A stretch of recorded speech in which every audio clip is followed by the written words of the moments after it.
Welcome, everybody. This is the 5th of October. It's 10 a.m. Central Eastern Time, and we are launching yet another episode of Disruption Talks. I think we're approaching the 50th episode. Usually we start with some introduction that's relevant to what we will be talking about. But of course, yes, we know Facebook, Twitter, WhatsApp outage, everything will steal the attention for the couple days of the internet. But today, we will be talking about something slightly different. Perhaps we might find some relevant topics, but the focus of today is our guest, Oleg, a digital assets consultant, huge fintech and crypto enthusiast, formerly a team lead of the investment and savings team at Nordea Bank's personal banking division. Hi, Oleg. Great to have you. Hi, Philip. Thank you for having me. Absolutely. It's our pleasure. So, I've given you, the typical headline introduction, but I think we owe our audience something from you because you know your story best. So, what are your past experiences, the current role? What brought you to the Oleg that is here today, essentially? Well, it's been a long journey, but to make that story short, academically, my background is in computer science and economics as my undergrad degree. And for graduate program, I studied international financial analysis at one of Sweden's business schools. Graduated 2 years ago, went to work into traditional financial sector, worked at Nordea, as you mentioned, working with the people's savings and investments in personal banking for the Swedish market until very recently. And currently, I work as an independent contractor, still working with people's savings and expanding the portfolio of services with digital assets. I would say that digital assets is my primary focus these days. I mean, a small side note. I noticed that you mentioned a couple academic institutions in your background. Would you say that they were instrumental to where you are right now, or was it sort of just a habit of you have to go to university in order to progress in life, or could you draw a line that those academic experiences had a direct impact on your career and where you are today? Well, I would argue that there is no completely useless knowledge. We Sure. always will find ways to implement what we learn throughout life, either academically or from our experiences. And of course, I wouldn't be where I am today if it wasn't for the sum total of my previous experiences. And I would say that my academic studies were a big ingredient in that recipe. Okay. So achieving financial freedom. Actually, you became the educator, right? You became the person who elevates people with knowledge in how to manage their finances from personal savings up to hopefully a level where they have, much more than just personal savings. What was the main driver for that? What made you decide that this is how you want to work, help people? Yeah, well, there were a few things that happened along the path that eventually brought me to play this role of helping people figure out their personal financial situation and maybe acquire a few useful skills how to manage their money more prudently and embark on this journey towards financial freedom and independence. For one, I have worked as an educator for most of my working life. And 6 years ago, I got to teach a group of recent immigrants, refugees, people with tough social background or tough social circumstances in Sweden.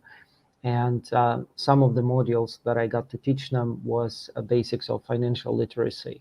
And already then, I noticed how much I enjoyed talking about those issues, talking about money and talking about personal finance and helping people who had very little in terms of material resources, but a powerful drive to improve their lives, to give them very concrete and practical tools to achieve those goals. Then I myself embarked on the same journey, I would say maybe 7 years ago, when I started doing it with the real intent. I have always had this knack of managing my money well, but it was about 7 years ago when I decided to eventually become financially free. And then the last booster to this rocket was personal discovery of Bitcoin, which for me happened rather late, I would say, in the summer of 2016, when I finally looked into Bitcoin and gave it proper time and attention, and that really accelerated my journey towards that goal of becoming financially free. So you mentioned Bitcoin in 2016 isn't that late, right? You still right now I would say it's too late, but then again we're going to be saying that in 4 years from now again. So Absolutely. um, you mentioned this financial literacy, and you mentioned what's going on with Bitcoin, and I think we are coming from a place of much larger expertise than the average person in the world who's trying to wrap their heads around why there's something called Bitcoin, then there's something called Ethereum. What's the difference between them? What is DeFi? Why did a picture of a monkey NFT just sell for $300,000? What is going on is the completely understandable question in the brain of the average person. And uh, of course, we have this force of all things GameStop, short squeeze, Robinhood, easier access to participation in those markets, and having by proxy of the access to those markets some level of understanding that even if you don't have a full grasp of what a short option is, if you participated in the GameStop let's say initiative, there's a high likelihood that you simply had more interaction. You perhaps might not have the knowledge, but you have the familiarity. And the question after this slightly long intro is, what market trends make financial literacy even more important today? On one hand, to try to capitalize on what the markets are offering right now, and on the other hand, to be financially literate to the point that you don't make any stupid decisions, right? That you don't go into that coin that you saw on Reddit, or that you don't invest into something because you saw your friend invest in it. Some abilities to find good occasions but also protect yourself, because there's a lot of scams just in the ICO world, right? So Absolutely. Well, you've touched on so many points in this question formulation. So let's unpack it slowly and granularly. Um, when it comes to financial education and why it's maybe more relevant today than ever, on one hand, it's always been a part of human ambition or human desire to improve your life, improve your quality of life, create a better material standard, maybe pass significant wealth further down the next generation of your family, or give back to the world, make a contribution to the society. So these ideas of capital accumulation, building up savings, investing smartly, amplifying your wealth, it's always been around, right? And the recipes of doing that, they are universal throughout time and throughout different places in the world. So we can still use recipes from The Richest Man of Babylon, which is one of my favorite introduction level books on personal financial management, and we can apply them today in the world of fintech and blockchain technology and DeFi, and they will still work because they are based on uh, prudency, self-control, self-mastery, discipline. Well, having stated that, there is, of course, a very special moment in history that we live in. For once, it's much harder for the current generation, millennials and Gen Zs, to build up enough savings or to accumulate enough savings to start investing or to eventually afford having a place of your own. So the recipes that worked pretty well for our parents' generation, which was, let's say, for a middle class where the majority of population was to be found, work hard, work diligently, put some savings aside, have a pension plan, And eventually, by the time you reach retirement age, the chance was very high you would own your own place, fully paid, no mortgage left, and you could enjoy a very a very decent quality of life in your later years. For our generation and for the generations coming after us, there is no longer guarantee that we will, prosper by the time we hit retirement age. Maybe we will have to sacrifice more. Maybe we need to work harder. And first and foremost, we need to be smarter what to do with our savings and where to put them. Just to put them aside on a standard savings account that yields you, I don't know, a few percentage points a year is no longer an option because inflation will eat it up. You need to start investing, ideally early in life, and avoiding all those traps that you mentioned, avoiding making stupid decisions.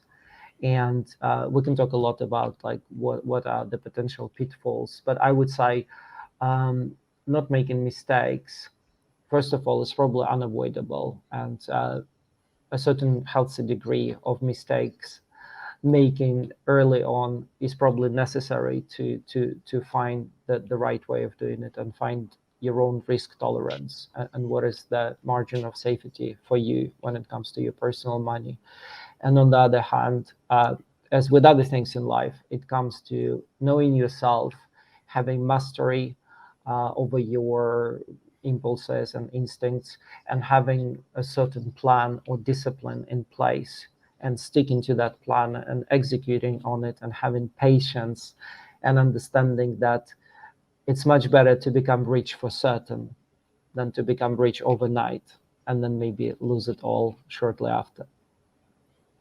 Yes, time in the market, not timing the market. For most people, the statistic is merciless. Unless you are a proper day trader with a Bloomberg terminal and your focus being just on that, it's rather likely that your money 80-90% of the time will go out the window. And well, just to sum up, the asymmetry of downside and upside, I think people were allowed to make inadequate financial decisions long time ago. Right now, they have a much bigger upside in terms of if you learn how to navigate this Rubik's cube mixed with Monopoly of all of those complexities that you have to navigate, and also be able to cut out all of the information noise from the media, from your friends, from everybody trying to give you their opinion.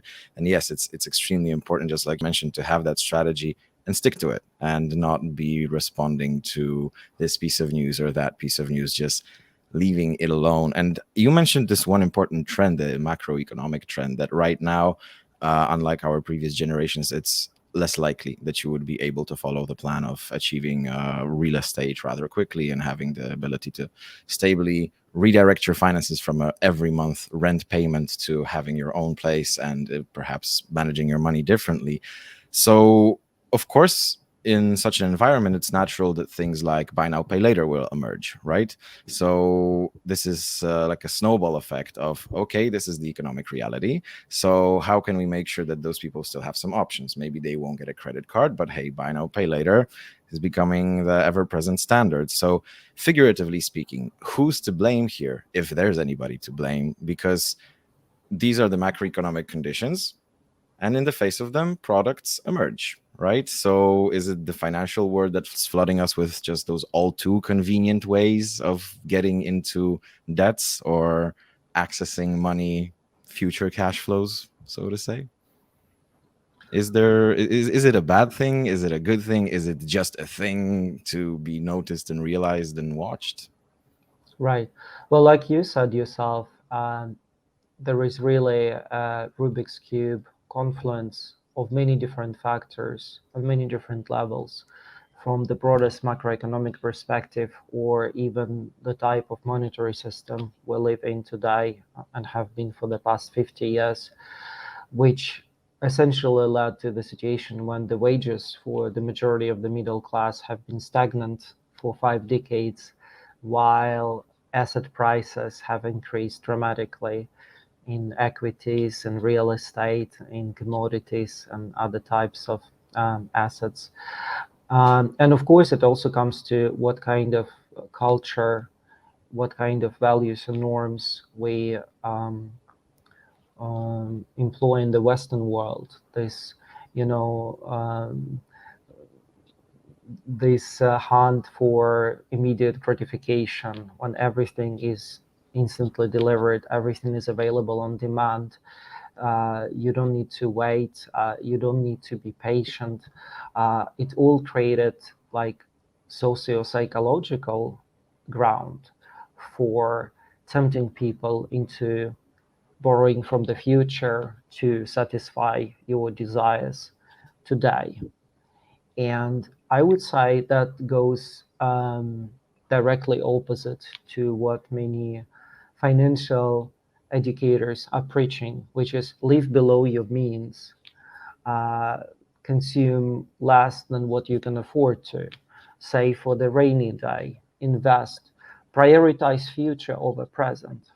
I would say when I am trying to help people with putting their finances in order, that is probably the most central and essential skill that I try to preach. I tell you have to learn to live below your means. You have to avoid temptations. You have to be humble, modest, and frugal with what you're putting your money into. And you always need to pay yourself first, yourself in the future. Because if you found yourself, broke 10, 20 years later, who's responsible for the fact that your bank account is in double digits and your wallet is empty? It's you today. Or on the other hand, if you find yourself living your best life, enjoying amazing experiences, being a blessing to your family, your loved ones, your local community, engaging in charitable projects, who's to give credit for? Again, among all the people and institutions who help make your life a success, it's also you, by sacrificing but not satisfying every temptation that is out there, saving diligently to be able to enjoy fruits of your labor later in life. So that sort of crosses out the element of personal responsibility. So we're at the micro level. Then taking a step back, we have two other stakeholders in this game, which are financial companies, financial institutions. They are focused on having, most likely, let's just assume for the sake of simplicity here, the highest volume of turnover of the money that they have from the accounts. So also it's in their best interest to make sure that their customers have more money, that they actually leave with the bank, they go with the institution. Because if you drive your customers out of business, that's not a sustainable business model. And then we have the governments, which should be, in theory at least, looking out for this micro person and not leaving everything on their shoulders. So what would you say is the responsibility on those other two Right. stakeholders? And I would add even a third level or layer to Okay. that, and that's central banks. Okay. And those guys maybe create an even deeper foundation for how we manage our personal finance than the other two. But let's start with financial institutions. You mentioned, for example, buy now, pay later, uh, and like we stated, those services make it very easy to borrow from the future to satisfy your needs or your desires today. Um, the rate of personal defaults in the Western world is increasing every year. I'm following that statistics for Sweden for a number of years now, and every year it's getting worse and worse. This availability of cheap and accessible credit is really like wreaking havoc in people's lives.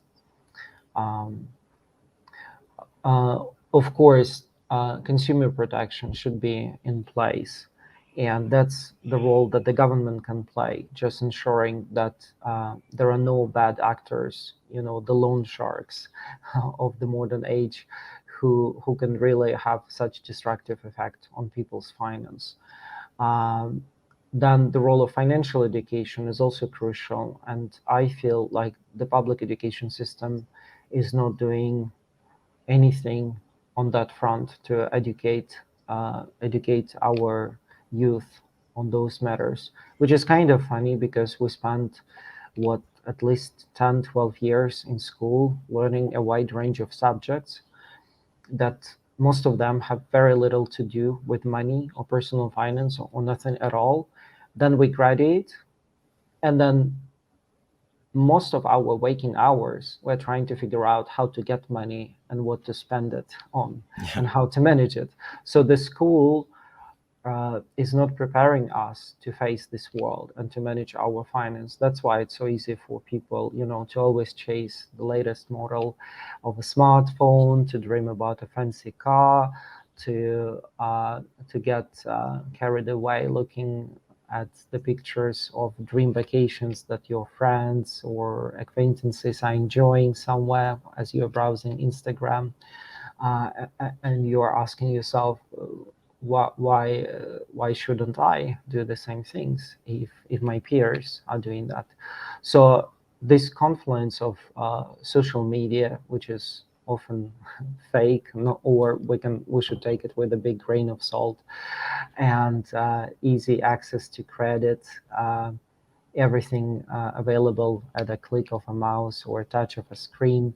Uh, all of it creates a very dangerous environment for an individual and his or her finances. That's why I said the role of education, the role of consumer protection agencies is becoming ever more important. And then the most macro level of all is what kind of money system we have in place, and if the system incentivizes us to spend as soon as we can, because people are not stupid. People see what is happening with purchasing power of their savings, that every year your money can buy you less than it did when you first received it. So of course people are incentivized to spend their currency rather than save it. And there are no good options for saving anymore. I don't know what interest you can get on your deposit account, but I think across the Western world, it's rarely over 1%. And inflation, especially in the recent months, is trending much higher. So it's also a question of what monetary system the world will employ, or countries or individuals, and that is why the interest for Bitcoin and alternative assets that offer a very different monetary system, going back to the Austrian School of Economics and Ludwig von Mises' ideas on what the money should be. That's why I feel is becoming increasingly relevant, and we will see the importance of this type of money only growing in the near future. So it's actually not a simple answer, right? Because you cannot say you human are responsible on your own, because we also expect the financial institutions to play somehow in your favor to keep you alive, but also to get as much value as they can squeeze out of you. And then the teacher of the situation, so to say, so the institutions of the government. So it's basically a game of passing the ball between all three stakeholders. No one is to blame at the end of the day. It's everybody's work. So, out of all of those factors that require the presence of all of those three stakeholders, when we think about the fact that crypto, it does play a big part in your strategy of financial independence and helping others achieve that and yourself, uh, what would you say is the potential for good and consequences coming out of Bitcoin when we looked at those stakeholders? How does that change the context if we apply it with not the usual finance that we are used to, but the one that's much more emerging right now? Right. Well, talking about Bitcoin specifically, it's a deflationary asset in dollar terms, and it's a money that is inflating slower and slower every 4 years, when the internal inflation denominated in Bitcoin itself is slashed in half. So it is a very sound form of money, just like gold used to be when the world was on the gold standard. So incentivizes individuals to save for the future, to prioritize future over present. So that could be a game changer. And that's why experiments like El Salvador, giving Bitcoin status of their national currency alongside the American dollar, is so interesting to follow. Um, on a micro level, on the level of households and families and individuals, like how will they make their money when um, a significant share of their income will come denominated in Bitcoin? Because sooner or later they will realize that the value of that Bitcoin is increasing every year. Of course, it's very volatile, week to week, month to month.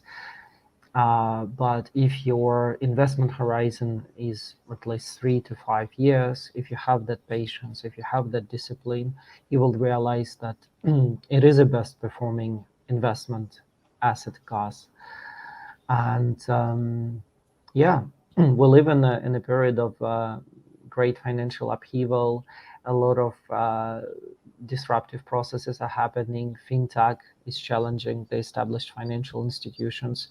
And actually, fintech companies, now we kind of previously in our conversation, we put all financial institutions in one basket. But I would say that there is a ray of hope coming from many of the modern fintech platforms that actually try to educate their users on managing their money prudently, who are inserting budgeting tools, expense projection tools, automatic savings, automatic investment, robo advisors into their platforms. And I see it as a very like healthy sign that fintechs are often taking the little guy's side and helping ordinary people to put their financial house in order and managing their money better, because like you said, they don't want to be a predator on their customers and rob them blind. They want to build a healthy, sustainable relationship with their customers over longer term, and they're interested in their customers' financial success because they will benefit from it too. So we have an audience question, and since we're on this topic, it makes sense to throw it in right now. Dominica asks, "How will CBDCs affect crypto, in your opinion?" And CBDCs, those would be central banking digital currencies, if I'm not mistaken. So, Oleg, the question is to you. Yes. Well, it's a great question, Dominica, and let me try to answer it. I'm definitely not an expert on CBDCs. I'm trying to follow what different countries are doing on that front, and I think it's very hard to predict the consequences of CBDCs becoming available to the general population. I would also say it will depend on the larger regulatory framework in which cryptocurrencies may or may not coexist alongside CBDCs. Uh, and there can be different models of implementing them. It looks like China wants to give their own digital yuan a fast lane while simultaneously banning all other non-governmental forms of digital currency and digital assets. Um, the West might go a different route. We will see what the US will do, if there will be a Fed coin issued by the Fed, or if one of the currently existing so-called stable coins denominated to the US dollar or pegged to the US dollar will start playing that role. And who knows if it will be USDC or some other stable coin. One sort of very instinctual reaction from cryptocurrency maximalist would be, well, CBDC is not different from the current fiat system because it will still be the money issued by the state or by the country's central bank. However, I think the reality is much more complex than that. For once, the type of money that we are using every day, they have nothing to do with the money issued by the government of the country. or issued by the central bank, because essentially we're just moving, every time we're using electronic forms of payment, we're just moving the private credit institutions credit units, which we for convenience denominate in our country currency, just to be able to compare prices of goods and services that we are buying. But it's a very different form of money from the one issued by the state, which currently for most people, or for at least for individuals like you and I, only exist in the form of physical cash, banknotes and coins. So when we suddenly get our notes and coins in digital form as a CBDC, then we will be using the money created by the state, but not by private actors. So that might have very interesting implications on the societal level and for the national economy. I don't dare to make any predictions on that front, how that will play out and what role private banking institutions will play in such a system. On the other hand, just to be a bit more optimistic about coexistence of CBDCs with the cryptocurrencies as we know them today, hopefully it will be easier for people to exchange one form of digital token for another. And maybe if you have a digital wallet on your phone or your fitness tracker or other type of digital device that you have on you, that maybe some of those tokens will be in the form of government issued CBDC. Some other would be a piece of NFT that you would be proud to show to your friends. Another would be loyalty points from your favorite supermarket chain or your favorite cafe. Uh, and other types of cryptocurrency, and all of them will be interchangeable on the fly and much more easy to do and more convenient to do than it is today. I share your optimism because I don't think that they are enemies. They cannot be enemies because the crypto that is sort of allowed right now is just because regulation hasn't gone as hard as it could, as we see in some of the regions. You mentioned China, for example, and the reason for the simultaneous introduction of the CBDC over there, in parallel with what we're seeing happening to companies, to the Alibaba IPO, to everything where the government basically figured out there's too much power in the hands of non-governmental entities over here. And when they looked at what Alipay and what WePay was doing with simply having their hands on the payment market in that region, they figured this should be state controlled. But outside of that, I see it as something that will either trailblaze or follow the path of current crypto and people trying to push for its mass adoption. Because let's face it, the argument of anonymity, I'm not sure about the stat, but I'm pretty sure it's above 70-80% of people holding crypto don't hold them in cold wallets that aren't connected to anything. They most likely are on an exchange where they most likely had to submit their ID, and there are many things that will link them to this. So stripping the anonymity factor apart, it's much more about all of the economic implications. So I wouldn't say just for that reason that they are enemies. They're much rather perhaps competing who will achieve the same thing first. That's my point of view.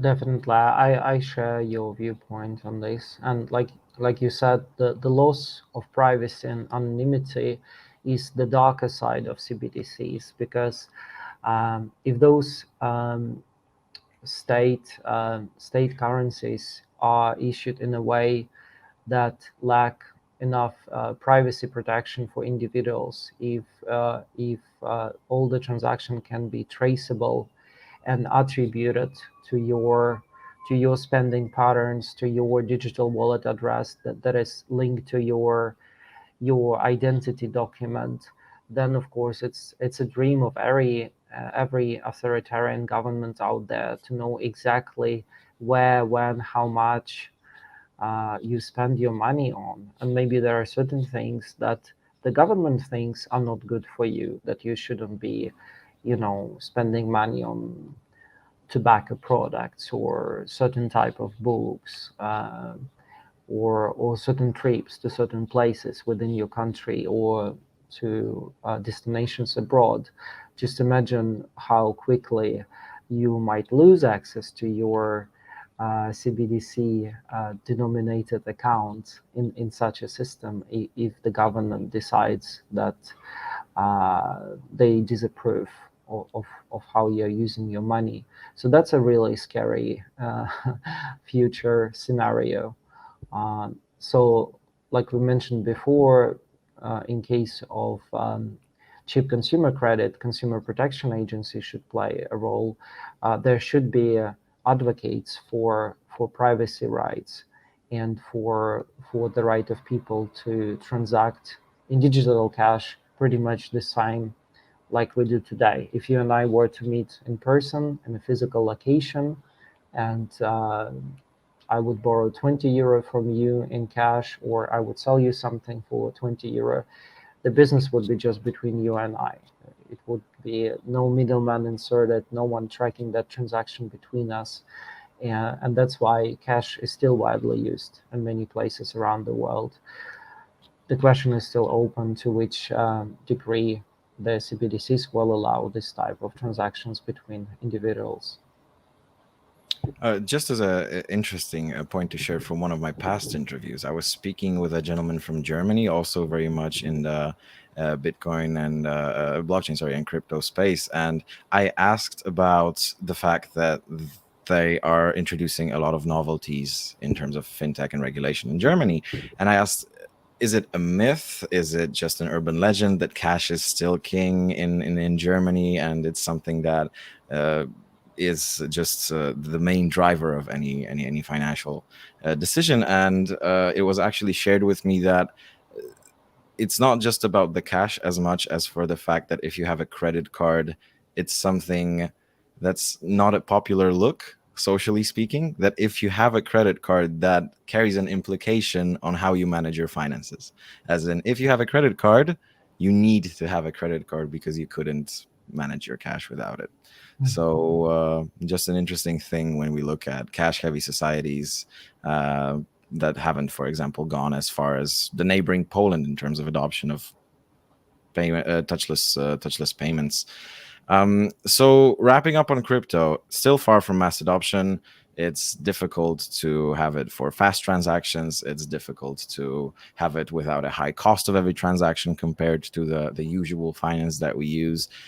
So what makes you think that it's a wise path to financial freedom, and how do you convince others to get to know digital assets? One thing that I can think of right now is if I see the trend that's always growing on average and that it's far from mass adoption, simple conclusion, it's good to be early to the game, right?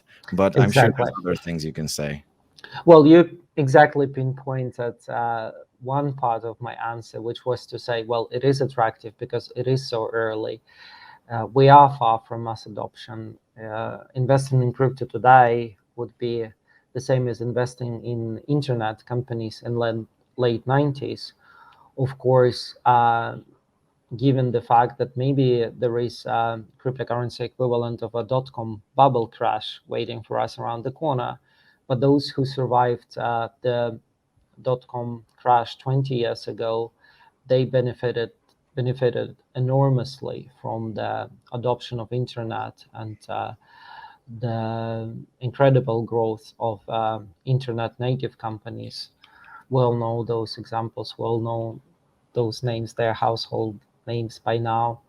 Uh, so it's definitely appealing to be one of the early investors or early adopters of this technology.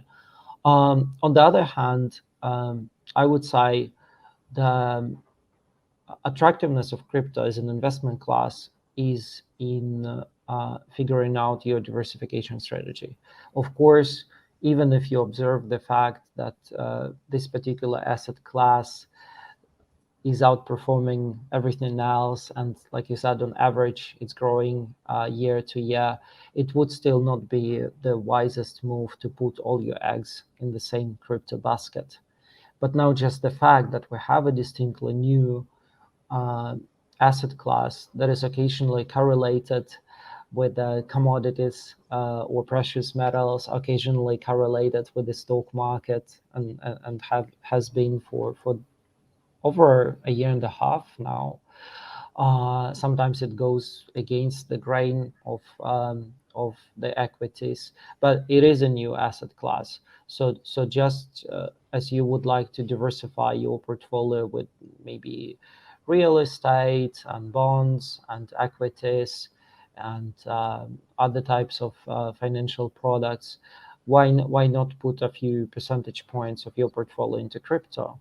And again, it all comes down to your understanding of what it is you're investing into, how much you know about it, how much you follow the development, and your personal risk tolerance.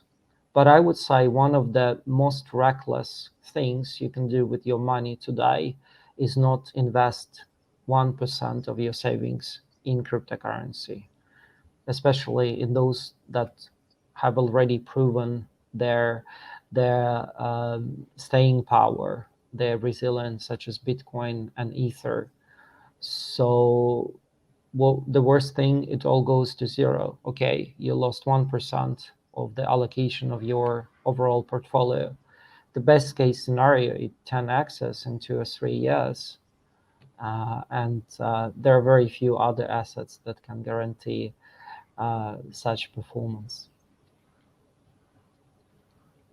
You know So this saying, I think it was Dan Hald who tweeted, I invest in Bitcoin because I am risk averse. And I really liked yeah. it.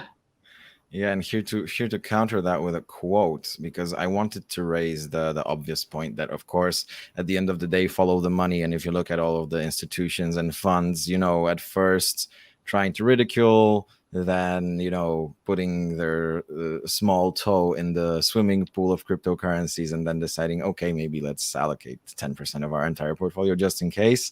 Visa introducing that as a staple thing, PayPal introducing that as a staple thing. But for example, JP Morgan CEO Jamie Dimon says Bitcoin is fool's gold, and furthermore, it's going to be regulated the hell out of it. So it's always interesting to hear that from such a diverse viewpoint, because you would imagine that all of the largest institutions would be much rather aligned in this.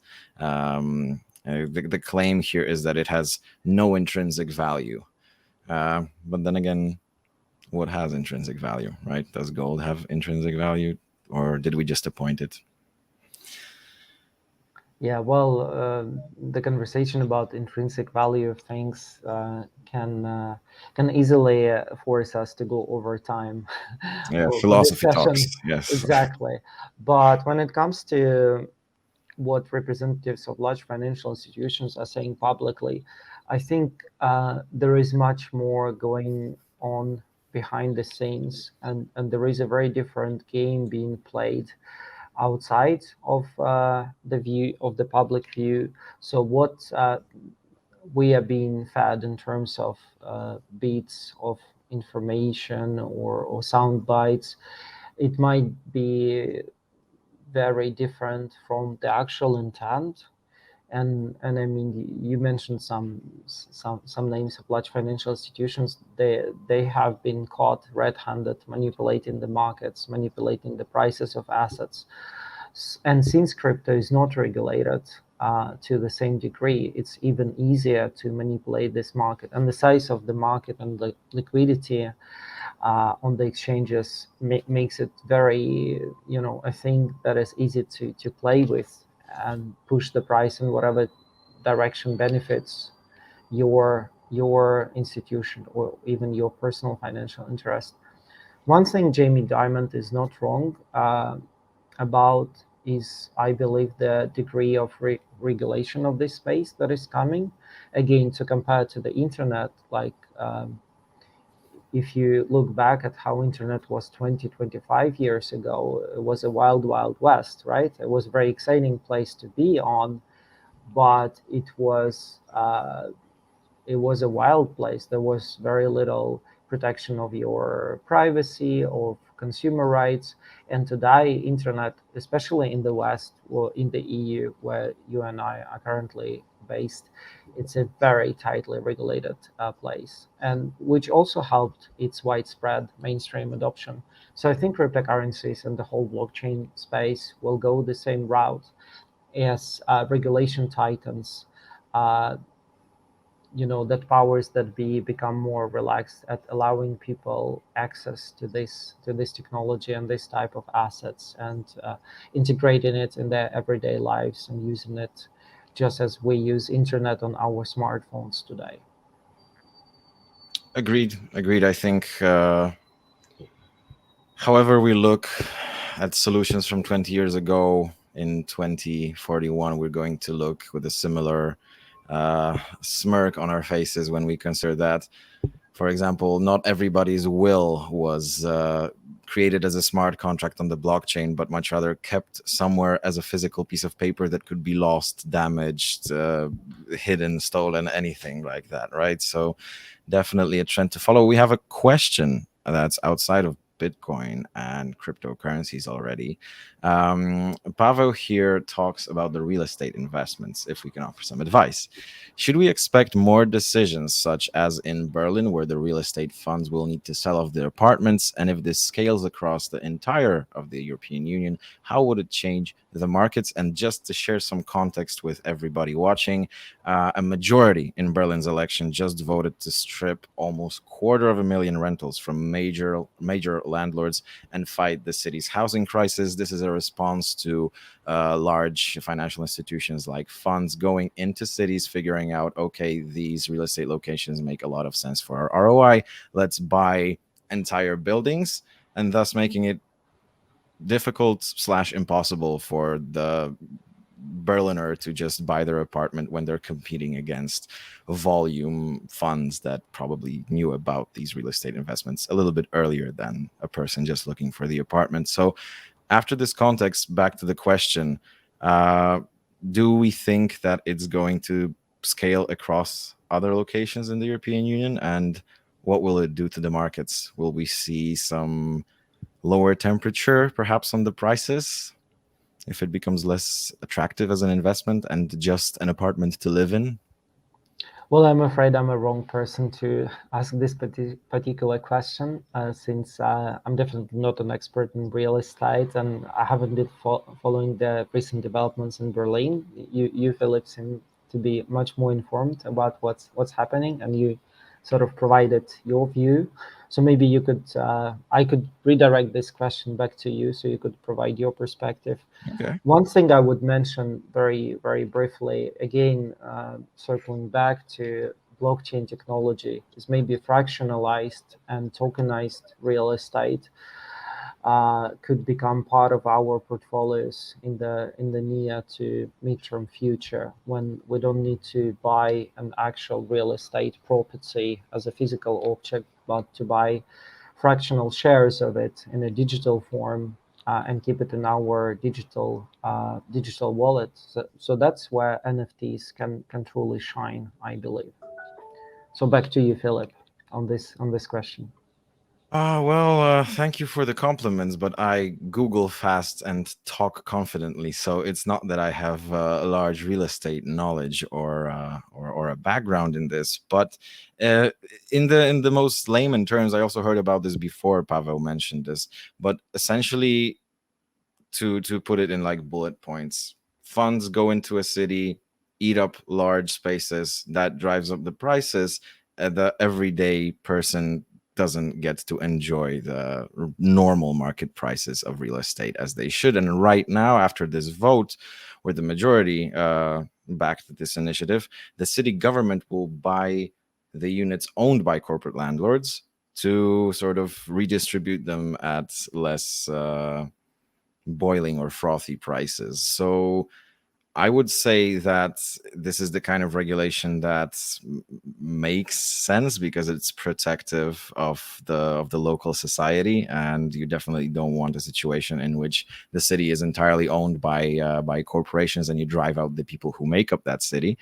Although obviously it sets a precedent, right? And at some point, if I am on the fund side and I am making such investments, and then all of a sudden my strategy just fails because the city decided to, of course, here it was the society that was voting, right? But at some point, who is to say that the government won't just take that decision for you, because they are looking after you, and this is for your benefit.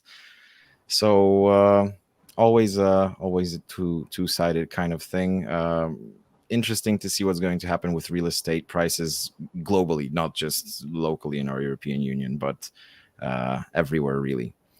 So yeah, that's me. I'm also not an expert, but I try. So back to our questions. These are the less technical ones or less techy. These are just generalist questions, a decision making framework. Any tips you can share with other leaders how to go through difficult decisions? In the simplest example, is cake good? Yes. Is cake good for me? Well, not in the amounts that I would like to eat it. So, what's like a rule of thumb that helps you get through difficult decisions or just not waste time? Well, again, I think different people take different approaches to how they make decisions. Some do lists of pro and contra. Some try to gather all available information before they can decide one way or another. Some just like YOLO, trusting the universe, trusting their guts. For me, I would say it's a balance between my intuition, which I try to trust more, just going by this gut feeling. If there are any red flags that I cannot maybe like articulate, but something kind of triggers those warning bells.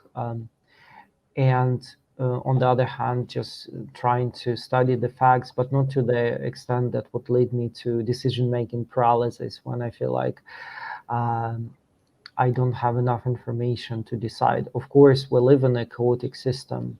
You can never control everything 100%. You might create an illusion of control, but something happens, it gets shattered. It would be a painful lesson.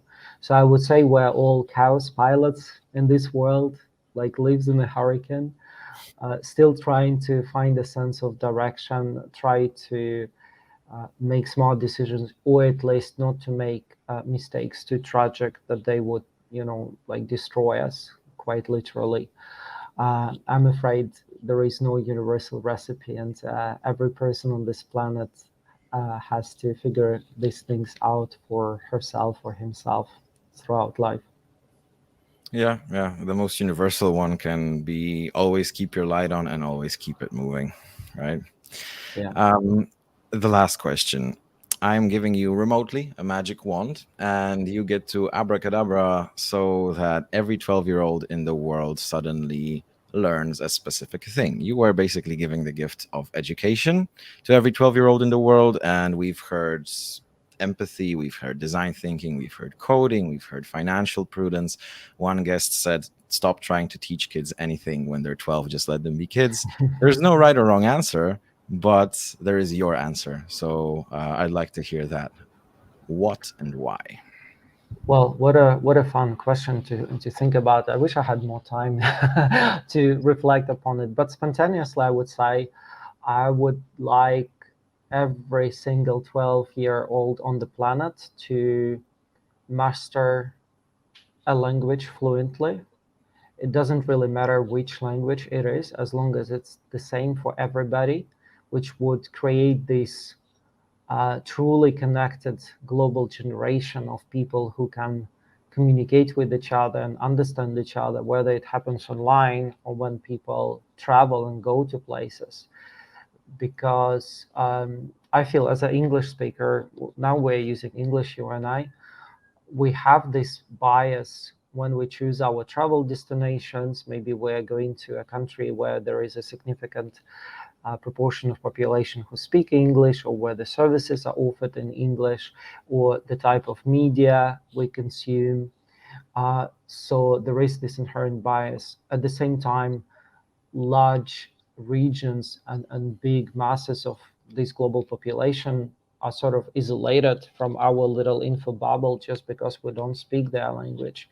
Like, how often do we get sources straight in Chinese or Japanese or Spanish or French? So if we magically could unite humanity around one language and one attempt that was born about 150 years ago, came from Poland, by Dr. Zamenhof, creator of Esperanto. That was a beautiful attempt to solve the situation. So if I had a magic wand, I know which language I would order. That's a really cool answer. It's very non typical, non template, and yeah, like imagine all of the issues that we have right now with getting along, getting together, understanding the other person's point of view, to just situations where you never look at someone else on the street as foreign because there's always that common denominator that you can get them. Really love that answer. um Oleg, we are nearing the end. I don't see any more questions from the audience. I'm curious if there's anything you would like to leave us at the end, or if this is the time to say thank yous, goodbyes, and so on.